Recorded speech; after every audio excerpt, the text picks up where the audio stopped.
was ex-police officer, good word. I told you I'm a pastor. Okay, look, man. Who called y'all? I don't have to ID myself. You will not listen. I have a call on you. You have to identify yourself to me. You understand what I'm telling you? No, I don't.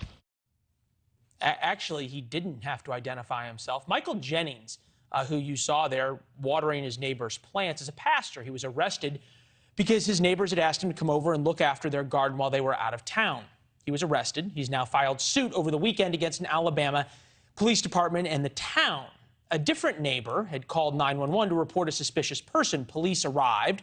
As you heard, the pastor refused to show an ID. Police arrested him. They later dropped the charges against him because they were, in a word, charges against this man were absurd. I felt dehumanized. I felt belittled. I felt helpless, and it hurt me. Well, no kidding. The body camera footage should make any American's blood boil. We all know the truth here. If he were white, if Pastor Jennings were white, nobody would have called the police. And if somebody did call the police on a man watering flowers midday, the police would have said hello and moved on. That's on point tonight. What happened to Pastor Jennings goes beyond unfair. It's not right. It's un-American. Now he's doing the most American thing there is, suing. I'm not here for revenge. I'm here for accountability and for justice. Yes. Wrong is wrong. So what's right? What's fair? He's suing the town of Childersburg, Alabama for damages. Current population there is 4,754. It is not exactly a booming metropolis, nor is it exactly an economic engine. Ken Wesson is the mayor. I tried calling him earlier. He didn't answer the phone.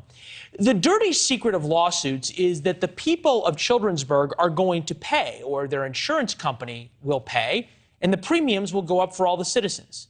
City split 55-41 white-black, so a large part of whatever settlement the pastor gets will come from other African Americans.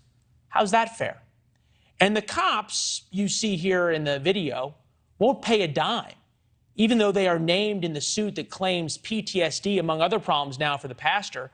After the arrest, police officers never have to pay personally for wrongdoing in uniform. That's the way it is. Does the pastor deserve his fellow citizens' money? Is that going to make things better? Is that going to make things fair? A jury's going to decide that probably a few years from now. More importantly, maybe more importantly, is what's right. This happened back in May, and as far as we can tell, the most obvious thing that Pastor Jennings deserves hasn't happened. He's been denied the simplest, most basic thing, an apology. As far as we can tell, nobody will do the right thing, the human thing. Nobody has simply apologized. Not the police officers, not the mayor, not even the woman who called 911 on him. For as wrong as his arrest was and remains, the fact is that nobody will apologize. That probably says even more. Think about the cops and the body camera footage. If they came over to his home and apologized, the story would change. What if the mayor came as well? It is his police department. It'd be a great story. The apology. What's fair? That's on point tonight. Let us know what you think on social media, at Leland Vittert on Facebook, Instagram, and Twitter. Why hasn't anybody apologized to Pastor Jennings? Thanks for watching. Go to NewsNationNow.com to find NewsNation on your television provider.